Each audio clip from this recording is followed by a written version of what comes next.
तू मैनू जानदा नहीं, ये जुमला उस बंदे का था जिसके नाम से लाहौर की गलियां खाली हो जाती थी। तैफी बट 3 दहाइयों तक अंडरवर्ल्ड का बेताज बादशाह रहा। जमीनों से लेकर सियासत तक, थानों से दुबई के मोहल्लों तक उसकी पहुंच हर जगह थी।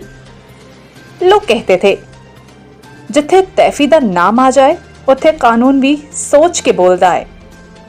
पुलिस भी कदम फूंक कर रखती थी। दुश्मन सोते में उसका नाम लेके डरते थे। मगर वक्त हमेशा एक जैसा नहीं रहता। एक दिन किस्मत ने पलटा खाया। इंटरपोल ने दुबई से गिरफ्तार किया, पाकिस्तान लाया गया और रास्ते में रहीम यार खान के करीब गोलियां चल गईं। जो दूसरों के अंजाम लिखता था, आज अपना अंजाम खुद भुगत गया। सरकारी अस्पताल की ठंडी मेज पर अकेला पड़ा है।